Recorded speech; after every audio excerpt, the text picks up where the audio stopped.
तो इस वीडियो में हम एक क्वेश्चन करेंगे इससे रिलेटेड, वैल्यूएशन ऑफ शेयर के फर्स्ट मेथड से related, which is net asset method. ठीक है, तो इसमें हमें फॉर्मूला पता ही है, नेट एसेट अपॉन में नंबर ऑफ इक्विटी शेयर्स। ठीक है, और नेट एसेट्स हमने पिछले वीडियो में बताया ही था कौन सी हैं, और फिर हमें माइनस करनी होती है उसमें से लायबिलिटीज़, देन हमारे पास नेट एसेट्स आती हैं, और उसमें से हमें एक और चीज़ माइनस करनी होती है which is preference share capital. तो हम कर रहे हैं फिफ्थ इलस्ट्रेशन, एक फिफ्थ इलस्ट्रेशन है। तो सबसे पहले एक्चुअली मुझे भी ज़्यादा एक्सपीरियंस है नहीं, तो जितना मुझे आता है वो मैं ट्राई करूँगी कि मैं समझा पाऊँ। तो इसके अंदर सबसे पहले हम फर्स्ट एक इलस्ट्रेशन कर रहे हैं, फिफ्थ इलस्ट्रेशन। तो सबसे पहले हम क्वेश्चन पढ़ते हैं। तो क्वेश्चन में हमारे को एक बैलेंस शीट दी हुई है। ठीक है, इस बैलेंस शीट में उसने हमें क्या बताया हुआ, हमने सिर्फ ना सबसे पहले कोई भी क्वेश्चन करना है तो हमने बैलेंस शीट को देख लेना है कि बैलेंस शीट में दिया क्या हुआ है, और पहले अच्छे से क्वेश्चन पढ़ेंगे फिर करेंगे आंसर इसका। तो सबसे पहले हमने देख लिया कि बैलेंस शीट में एक हमें दिया हुआ है शेयर होल्डर्स फंड। ठीक है, हमें पता है कि हमारा जो फॉर्मूला है उसमें भी दो चीज़ें चाहिए होती हैं, नेट एसेट्स, और हमने नीचे क्या चाहिए होता है, नंबर ऑफ इक्विटी शेयर्स। ठीक है, तो हमारे को दो चीज़ दी हुई है यहाँ पे, प्रेफरेंस शेयर्स और share capital. Preference share capital तो माइनस करनी होती है, एंड शेयर कैपिटल हमने क्या करना होता है, नंबर्स लेने होते हैं इसके। फिर उसने हमें debenture fund, investment fund, surplus, इन सब का हमने कुछ नहीं करना होता। फिर हमारे पास क्या आते हैं, non current liabilities and current liabilities. इसका हमें पता है क्योंकि हमने ये नेट एसेट जब निकालने होते हैं तो लायबिलिटीज़ को माइनस करते हैं। अभी हमने फॉर्मूले में देखा ना, यहाँ पे फॉर्मूला है कि टोटल नेट एसेट कैसे निकालते हैं, टोटल एसेट्स में current assets, non current assets minus fictitious assets, minus करते हैं लायबिलिटीज़, करंट, नॉन करंट, और माइनस क्या करते हैं, प्रेफरेंस शेयर कैपिटल। तो हमारे पास नेट एसेट्स आ जाते हैं फॉर इक्विटी शेयर्स के लिए। ठीक है, होल्डर्स के लिए। ठीक है, फिर यहाँ पे उसने हमें ये चीज़ें दे रखी हैं। अब उसने हमें अगला क्या दिया है, एसेट्स तो बहुत इंपॉर्टेंट है नेट एसेट मैथड्स के लिए। तो जितने भी एसेट्स हैं वो दे रखे हैं। उसने यहाँ पे एसेट्स में हमें दो तीन बातें एक्स्ट्रा बताई हुई हैं। उसने बोला है प्लांट प्रॉपर्टी इक्विपमेंट में लेस करना है डेप्रिसिएशन, तो उसने लेस करके ही दे रखा है। फिर उसने बोला है इनटेंजिबल एसेट्स में गुडविल है हमारे पास। फिर उसने बोला है इन्वेस्टमेंट्स में हमारे पास एक चीज़ है जिसे बोलते हैं पार्टली पेड शेयर्स, मतलब उसने किसी कंपनी के शेयर्स खरीद रखे हैं पार्टली पेड, तो वो इन्वेस्टमेंट है। फिर उसने करंट एसेट्स में बताया है कि इन्वेंट्रीज हैं, ट्रेड रिसीवेबल्स हैं। ट्रेड रिसीवेबल्स मतलब वही डैटर्स जो हमारे होते हैं जिनको हमने उधार दिया होता है। उसने ना यहाँ पे दो बातें बताई हैं, ट्रेड रिसीवेबल में दो चीज़ है, considered good and considered bad. मतलब ऐसे लोग जिन्हें मैंने उधार दिया था ना, उनमें से कुछ लोगों को तो मैंने उधार जिन्हें दिया था, कुछ लोग तो गुड है, मतलब कुछ लोग तो मुझे पूरी उम्मीद है कि भाई ये लोग तो मेरे पैसे वापस दे देंगे। कुछ लोगों को मुझे ऐसा लगता है कि भाई ये नहीं देंगे, थोड़ा ना कंफ्यूजिंग है, डाउट है मुझे इन पर, डाउटफुल हैं डैटर्स ये मेरे। तो दो चीज़ें उसने बताई। उसने बोला कि मेरे पास 1 लाख टोटल थे डैटर्स, इसमें से 80 तो भाई मेरे गुड है, मतलब 80 पे तो मुझे विश्वास है कि देंगे। हो सकता है मैंने गारंटी ले रखी है उनसे, बात कर रखी है पूरी, तो पता है मुझे। अगले मेरे पास 20,000 शेयर्स है, 20,000 रुपीज़ वाले ऐसे हैं जिनका मुझे डाउट है, भाई ये कंफर्म नहीं है, हो भी सकता है खा जाए मेरे पैसे, हो ना। अब मैं, ये हो गया। फिर मेरे पास कैश दिया। अब मेरे को ना नीचे वाली लाइन भी पढ़नी इंपॉर्टेंट है क्योंकि ये भी बहुत इंपॉर्टेंट चीज़ है। तो वो कह रहा है भाई preference dividend are in arrears for last 2 years. मतलब मेरे प्रेफरेंस, ये वाले मेरी प्रेफरेंस शेयर कैपिटल है ना, तो मुझे पता है भाई डिविडेंड देना होता है, ये लोग ऐसे लोग हैं इनको सबसे पहले देना होता है डिविडेंड प्रेफरेंस वालों को। तो वो कहता है कि भाई मैंने ना पिछले 2 साल से एरियर्स हैं और 2 साल से मैंने डिविडेंड दिया नहीं है, जो मेरे प्रेफरेंस शेयर होल्डर्स हैं, तो वो एरियर्स है, मतलब अब देंगे मेरे ख्याल से। फिर है market price of investment is 45,000। वो कहता है जो मेरी जो इन्वेस्टमेंट है यहाँ पे ना, अगर हमें मार्केट वैल्यू दी हो तो मार्केट वैल्यू लेंगे, अगर नहीं दी हो तो हम बुक वैल्यू से काम चला लेंगे। मतलब हम ये मान लेंगे कि हमने जो पिछले साल, जैसे सपोज मैंने एक फर्नीचर लिया था 10,000 रुपये का बहुत साल पहले, आज उसकी वैल्यू 1 लाख रुपये है, तो मैं कौन सी वैल्यू मानूँ उसकी, आज वाली मानूंगी ना, 1 लाख रुपये। मैं कहूँगी मेरा तो 1 लाख का फर्नीचर है, ठीक है। अब वो कह रहा है कि यहाँ पे मेरे को 45,000 दे रखे हैं और यहाँ पे मेरे को 60 दे रखे हैं, तो मैं किसको मानूंगी? मैं तो आज वाले को ही मानूंगी ना, 45। तो मेरे 45,000 शेयर रुपीज़ की इन्वेस्टमेंट है। औरों को नहीं दे रखा है बुक वैल्यू, मतलब औरों की वैल्यू चेंज नहीं हुई है, औरों की वैल्यू वही है, तो मैं वही लूँगी, सिंपल। फिर उसने बोला है कि out of doubtful debts, see doubtful कौन से डेट है यहाँ पे? ये वाले 20,000 की डाउटफुल डेट्स है, जिस पे मुझे भरोसा नहीं था कि ये कुछ पैसे वापस देंगे मेरे या नहीं देंगे। तो डाउटफुल डेट्स ये हो गए। वो कह रहा है कि जो ये डाउटफुल डेट्स है ना, इसके अंदर से 80% आर रिकवरेबल, मतलब 80% पे तो मैंने बात कर लिया भाई 80% लोगों से, तो 20,000 के 80% से तो मैंने बात कर ली है, ये पैसे देने के लिए हाँ कह दिए। बट जो 20% है वो नहीं दे रहे मुझे पैसे, वो बोल रहे हम तो देंगे ही नहीं। तो हम कह रहे ठीक है। तो हमें ये समझ आया कि 20,000 का 80% तो गुड है, जो गुड है वो हम एसेट्स में लिख देंगे, और हमारा 20% गुड नहीं है, मतलब वो हमारा लॉस हो गया, वो लोग हमारे पैसे खा गए, ठीक है। अब हम पास एक और चीज़ है, वो कहता है there are contingent liability. Contingent liabilities वो होती हैं जिनका फ्यूचर में हमें ऐसा चांस होता है कि मे भी हो सके, जैसे कि कोर्ट केस, हम कोई कोर्ट केस कर रहे हैं, कोर्ट केस लड़ रहे हैं हम, हमारे पर किसी ने केस वेस कर दिया, हम लड़ रहे हैं, हमें फ्यूचर में ऐसा लगता है कि भाई हम हार भी तो सकते हैं केस, ठीक है, हम हार भी सकते हैं केस और हम जीत भी सकते हैं, तो वो है, ठीक है। तो हमारे पास है uncalled liability of 12,000 on partly paid shares. एक लायबिलिटी होगी, मतलब मेरे ख्याल से जो हमारे पास पार्टली पेड शेयर्स यहाँ, इनके ऊपर हमारे पास 12,000 रुपये की लायबिलिटीज़ हैं। सी अगर हम अब इन पैसों को हम दे देंगे, लायबिलिटी है, हम दे दें इन पैसों को, हम कहें कि ठीक है मैं ना इन पैसों को दे रहा हूँ, कैश कम हो जाएगा मेरे पास से और उधर मेरे पास इन्वेस्टमेंट बढ़ जाएगी, कुछ फ़र्क पड़ेगा? नहीं, कुछ फ़र्क नहीं पड़ेगा, तो मैं इसे इग्नोर मार देती हूँ, इसको मुझे करने की कोई ज़रूरत नहीं है। अगला वो कहता है on the account of bill of exchange discounted which is expected to be materialise 10,000 rupees. वो कहता है मेटेरियलाइज मतलब वो आया, उसकी जो वैल्यू है ना वो इतनी आई है, 10,000 रुपीज़ आई है, एक बिल ऑफ एक्सचेंज था, मैंने उसको डिस्काउंट करा लिया तो मुझे 10,000 रुपये मिल गए हैं, ठीक है।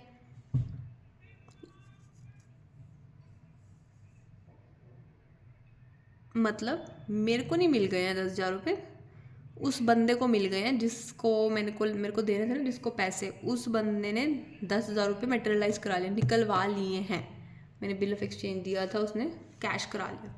अब वो कह रहा है assuming other assets worth book value are required to be valued at shares according to the breakup method. अब सी ब्रेकअप मेथड कौन सा मेथड था?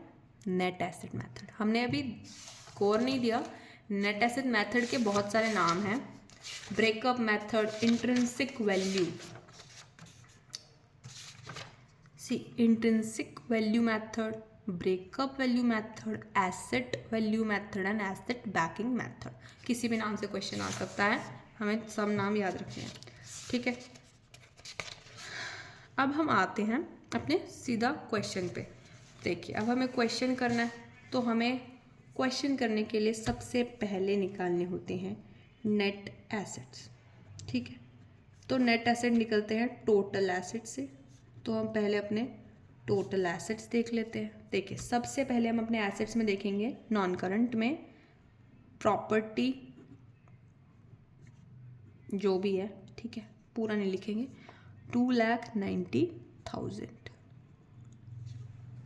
2,90,000, ठीक है।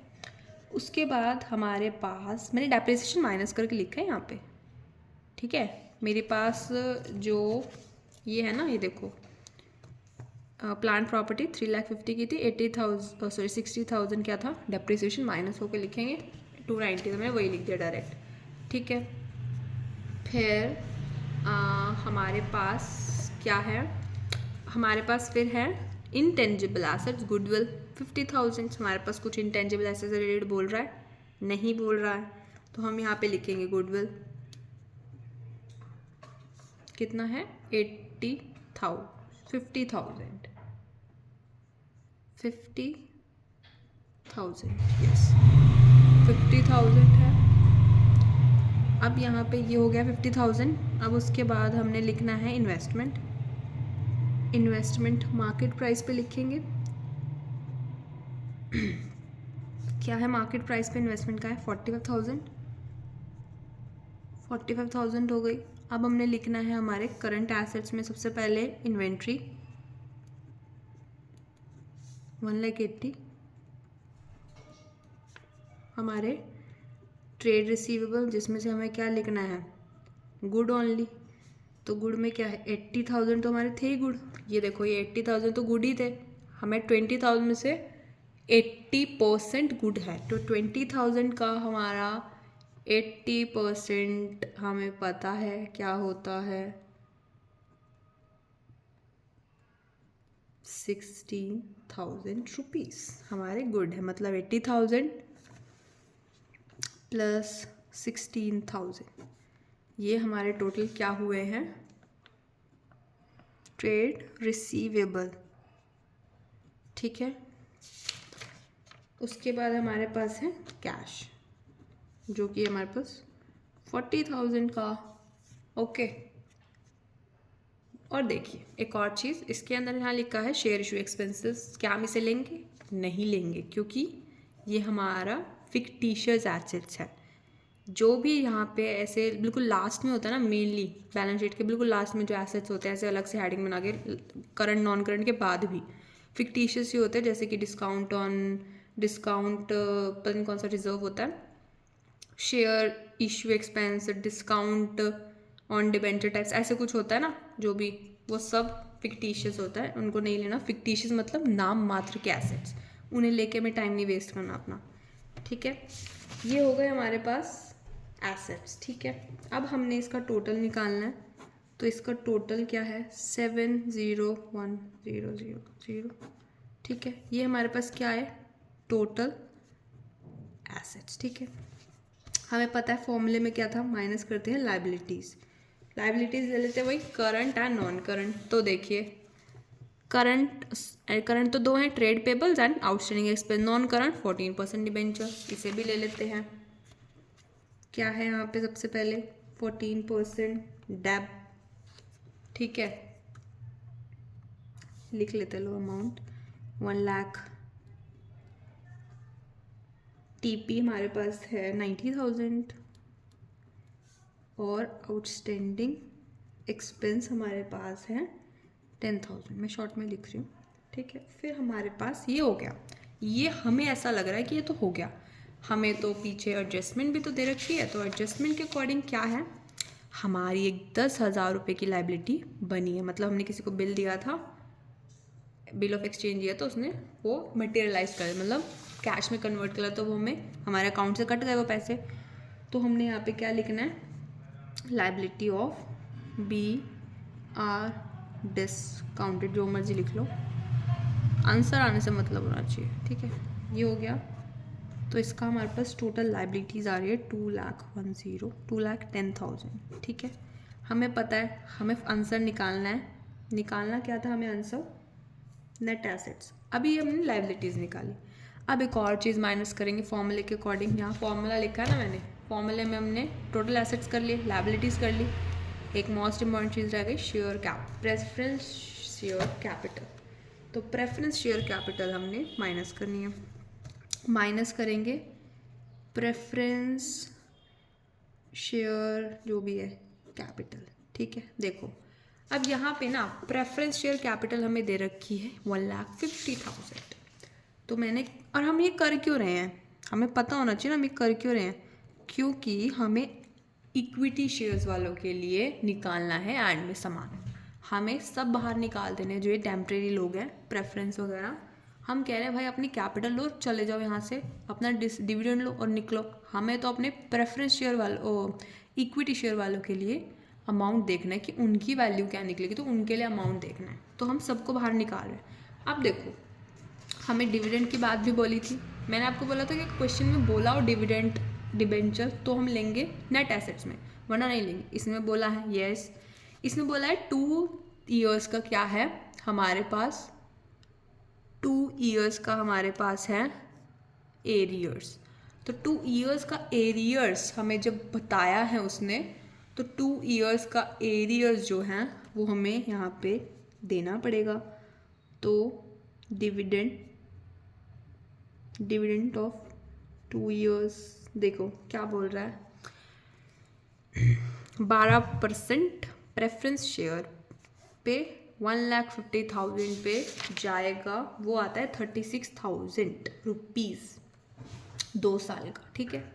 तो 36,000 हम माइनस कर देंगे, आप कैलकुलेट कर लेना डिविडेंड 2 साल का, 1,50,000 पे 2 साल का, वो 12% है, 12% ऑफ 1,50,000 तो वो निकलेगा, फिर उसको मल्टीप्लाई करेंगे 2 से, तो वो 2 साल का निकलेगा, ठीक है।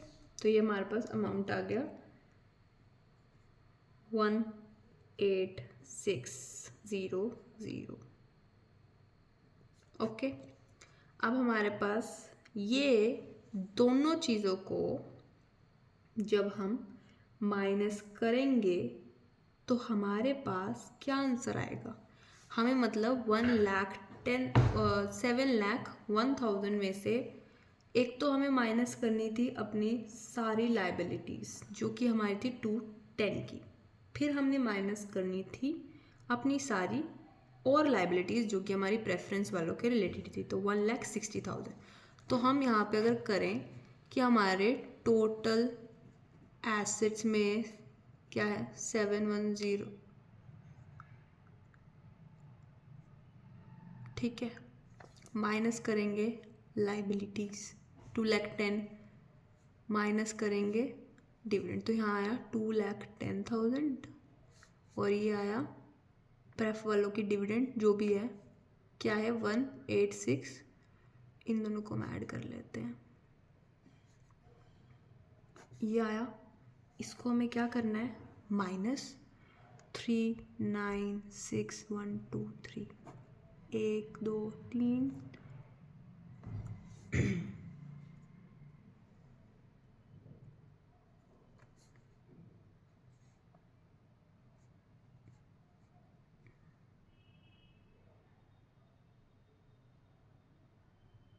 I think I mistake something. As I said, I am also a student. जहाँ पे भी कैलकुलेट आप कर लेना अपने आप यार, इसको बस आपने मेन चीज़ देखनी है, मैथ्स नहीं है अकाउंट्स है। अभी मेरे से मिस्टेक हो गई है, तो आपने इसके अंदर से आप जब इसको माइनस करोगे तो आपके पास आएगा 491,000। अब 491,000 में से आप इसको माइनस करोगे तो आपके पास आंसर क्या आएगा 305,000। एक आई थिंक 3 मैंने कुछ गलत करा यहाँ पे, आंसर ये आएगा। Got it? जो फॉर्मूला वो तो वही रहेगा ना, जो टोटल एसेट्स हैं उसके अंदर से माइनस करने हैं लाइबिलिटीज सारी की सारी, तो ये 2,10,000 और 186 को माइनस करेंगे तो आएगा 3,50,000 which is our net assets, ठीक है।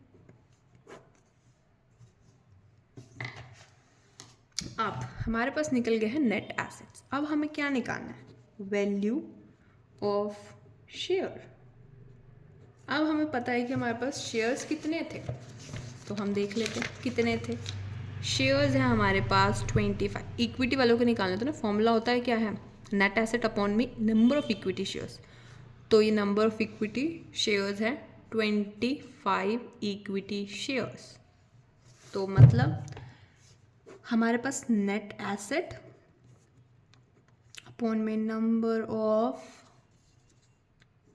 इक्विटी शेयर, तो हम लिखेंगे अब 305,000 और यहाँ पे हमारे पास इक्विटी है 25,000 रुपीज़ की। इसको हम कट करेंगे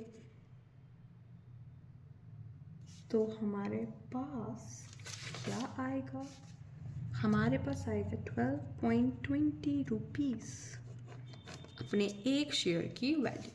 ये हमारा रहा आंसर। ऐसे करेंगे हम सारे आंसर, पेपर में तो हम कैलकुलेटर लेकर करेंगे तो ये सिली मिस्टेक नहीं होगी, फॉर्मूला में याद रहना चाहिए। तो ये था फर्स्ट मेथड का एक क्वेश्चन।